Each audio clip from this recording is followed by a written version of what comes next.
안녕하세요. 보존하세 한그루치과 서울점 대표원장 윤범희입니다. 치근단 절제술이나 현미경에 대해서 많이 설명을 드렸었는데요. 매직4라는 임플란트 케이스에 대해서 좀 안내를 드리고자 케이스를 2가지 정도 가지고 나와 봤습니다. 일단 환자분들은 크게 생각하시는 게 치아가 상실됐을 때 할 수 있는 것들이 임플란트 그리고 틀니, 크게 이 2가지를 생각하실 거예요. 근데 한두 개가 소실됐을 때는 당연히 임플란트를 생각하시겠지만 연세가 드시거나 아니면 사고 같은 불의의 일로 대부분의 치아가 상실되었을 때 어떻게 해야 될 것인가. 물론 이제 임플란트를 많이 심어서 전악 임플란트를 하시는 게 가장 좋을 수도 있겠죠. 하지만 비용이 굉장히 많이 들게 될 것이고 기간도 오래 걸리고, 그리고 임플란트라고 해서 장점만 있는 건 아니거든요. 음식물도 사이사이에 많이 낄 수 있고. 그래서 틀니를 하자니, 틀니는 뺐다 꼈다 하기가 굉장히 비위생적으로 보이고, 아무리 잘 만든 틀니라고 하더라도 자연 치아에 심는 효율이 40% 정도밖에 안 된다고 보시면 돼요. 그리고 항상 덜고닥거리고, 시간이 지날수록 식사를 하기 불편하고 틀니가 빠진다라는 주소를 많이 말씀하시거든요. 그러면 틀니도 너무 불편하고, 그렇다고 많은 비용을 들여서 다수의 임플란트를 심기는 또 부담스럽고, 이럴 때 그 중간 어딘가에 장점을 가진 것들이 없을까라고 고민을 하실 거예요. 그래서 이전에는 임플란트 틀니라는 것들을 많이 했어요. 임플란트 틀니라는 거는 뭐냐면 틀니의 일종이에요. 임플란트보다는 틀니의 일종인데, 틀니는 잇몸 위에 걸쳐져 있는 거를 틀니를 한단 말이에요. 연조직 위에 걸쳐져 있다 보니 확실한 고정점이 없어서 움직일 수 있어요, 틀니가. 그래서 그런 단점을 보완하기 위해서 하악 같은 경우는 임플란트 2개, 상악 같은 경우는 4개 정도의 이제 임플란트를 심어서 거기다가 틀니를 고정한다고 생각하시면 돼요. 고정하는 방법으로는 저희 옷에 있는 똑딱이 같은 그런 구조를 사용한다든지 자석을 이용해서 붙인다든지, 그런 이제 세부적인 부속품은 좀 다를 수 있어도 결국은 뺐다 꼈다 하는 틀니의 일종이었어요. 근데 틀니를 쓰시는 분들을 보면 너무 이물감이 크다, 입천장을 다 가리기 때문에 맛을 못 느끼겠다, 너무 불편하다, 이런 말씀들을 많이 하시거든요. 그래서 임플란트 틀니보다는 좀 더 임플란트 쪽에 가까운 무언가를 이제 연구를 하다 보니 개발되고 이제 보편화되게 사용되고 있는 방법이 매직4 임플란트라는 치료 방법이 되겠어요. 임플란트의 장점인 뺐다 꼈다 하지 않는 그런 장점을 가지고 있으면서 임플란트에 심는 개수를 최소화할 수 있는 그런 2가지의 장점을 결합한 케이스라고 생각하시면 돼요. 이해하기 쉽게 이런 모형을 한 개 들고 나와 봤는데요. 보통 하악에 전악 임플란트를 심으려면 임플란트 인공 뿌리를 적어도 한 8개 정도는 심어야지 각각의 이제 구치부 따로, 전치부 따로 이렇게 보철물을 제작할 수 있는데, 이 케이스는 딱 하악에 4개의 임플란트를 심어져 있어요. 그러니까 4개의 임플란트를 심은 데다가 이런 한 덩어리에 보철물을 만들어서 연결을 하고, 물론 지금 같은 경우는 이제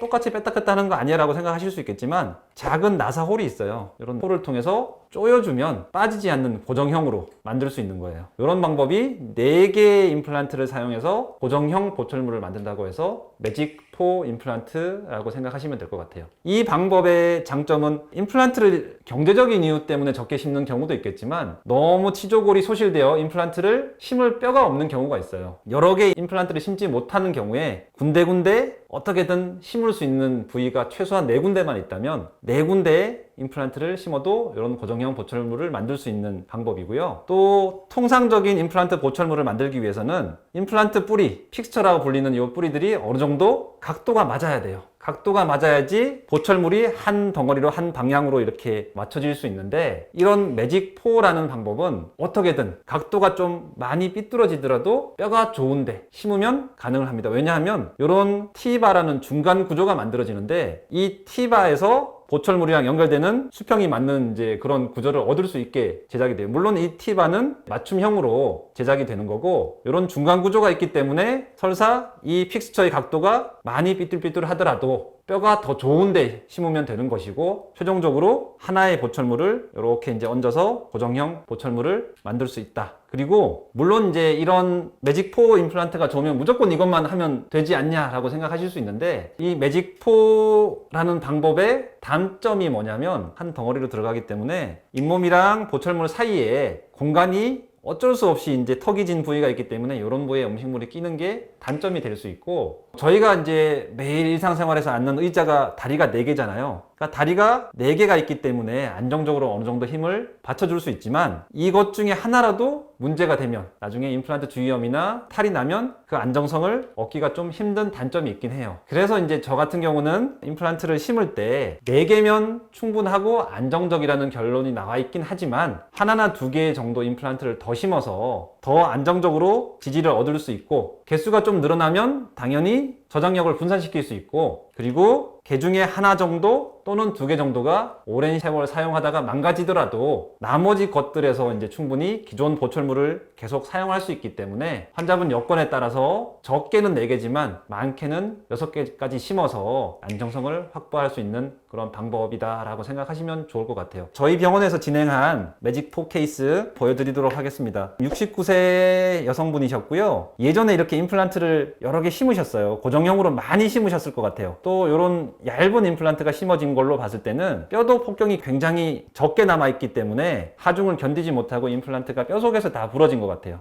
뼈 내부에 이런 임플란트 뿌리가 부러진 게 남아있고 잔존한 임플란트들도 임플란트 주위염 때문에 이렇게 뼈가 많이 소실된 현상들을 볼 수 있었어요. 그리고 이제 이분 같은 경우는 이전에도 많이 설명드렸지만 상악 구치부 쪽에 이런 상악동이 굉장히 하반까지 내려와 있기 때문에 임플란트를 심어야 될 부위에 충분한 치조골 높이를 확보할 수 없는 상태셨습니다. 그래서 수술을 한 케이스를 보면 뼈가 너무 얇아서 심기 힘들었던 부위에는 어쩔 수 없이 이제 심지를 못했고요. 나머지 부위 상악동 거상술을 해서 충분히 뼈를 확보를 했고 그 확보한 자리 안쪽 어금니에다가 2개씩 임플란트를 심었어요. 그래서 상악은 기존 임플란트 남긴 거 플러스 새롭게 심은 임플란트 총 6개죠. 6개에다가 매직4 방법을 이용해서 이렇게 한 일체형 보철물을 넣었고요. 하악은 오른쪽 아래 신경관이 너무 가까워서 임플란트를 충분히 긴 거를 못 심어서 짧은 거를 심는 대신 개수를 좀 늘려서 오른쪽 아래 3개, 왼쪽 아래 2개 임플란트, 총 5개의 임플란트를 가지고 한 덩어리 매직4 보철물을 완성시켰어요. 이렇게 이제 일체형 보철물이 이제 만들어질 수 있었던 것도 재료가 발달을 하면서 예전에 이제 세라믹 계열의 치아색 나는 도자기를 썼을 때는 보철물이 깨지거나 아니면 하방에 금속으로 메탈 프레임을 넣었어야 되는데 지르코니아라는 이제 좋은 재료가 이제 개발이 많이 되면서 강도를 버틸 수 있기 때문에 매직4라는 방법이 가능하게 되었던 것 같아요. 술 전 사진에 염증 있는 임플란트가 몇 개가 있었고 술 중 이렇게 상악동 거상술을 하여서 임플란트를 심은 케이스가 보이고요. 잔존 치아들은 보철물들은 다 제거한 상태예요. 그리고 수루 사진을 보시면 이렇게 일체형 보철물 자세히 보시면 이렇게 나사구멍이 보일 거예요. 나사구멍을 통해서 쪼여서 뺐다 꼈다는 틀니가 아니라 항상 고정형으로 치아를 빼서 틀니를 닦는 게 아니라 자연치아 양치하듯이 똑같이 보철물을 양치하는 그런 구조의 보철물을 만들었어요. 전후 사진이고요. 물론 이제 언뜻 보면 잇몸까지 인공적으로 다 이제 지르코니움으로 만들어졌기 때문에 이렇게 경계부가 보이는 사진에서는 좀 이질감이 느껴질 수 있지만 환자분 구강내에 착용한 상태에서는 잇몸 부위가 거의 안 보이고 인공치 보철물만 보이기 때문에 이렇게 약간 합주기처럼 잇몸이 들어간 이런 술전 사진에서 자연스러운 보철물을 완성한 표정도 훨씬 좋아지셨죠. 이렇게 환자분께서 이렇게 마무리한 케이스입니다. 굉장히 만족도가 높으세요. 왜냐하면 비용도 어느 정도 절감이 되고 틀니처럼 뺐다 꼈다 하는 사용법이 아니라 내 치아처럼 항상 입안에 고정하고 쓰는 보철물이기 때문에 저장력도 높고 만족도도 굉장히 높은 그런 치료 방법인 것 같아요. 물론 환자분들 케이스에 따라서 한번 정밀 진단을 받아보셔야 되니까 혹시 틀니는 싫은데 치과에서 검진을 받았더니 임플란트를 다수를 심기에는 뼈가 너무 없어서 부족하다, 불가능하다라는 이제 진단을 받으신 분들은 한번 내가 이런 케이스일 수도 있겠다라는 생각을 가지시고 검진을 한번 받으시면 좋으실 것 같아요. 오늘은 이제 여러분들께서 좀 생소하실 수 있는 매직4라는 이제 임플란트 케이스를 안내드렸고요. 여러분 항상 아는 것이 힘이다. 물론 이제 치과에서 너무 내가 더 잘한다 이런 게 주장하실 필요는 없겠지만 어느 정도 알아야지 이제 그런 어떤 치료를 잘하는 병원을 찾아가실 수 있을 거라고 생각이 들어요. 다수의 치아가 없는 분들은 내가 할 수 있는 치료 방법 중에 틀니, 전악 임플란트, 또 매직4라는 케이스가 있다라는 거를 이제 알고 도움을 받으셨으면 좋겠습니다. 오늘도 제 영상 시청해 주셔서 감사드립니다. 다음에 또 찾아뵙도록 할게요.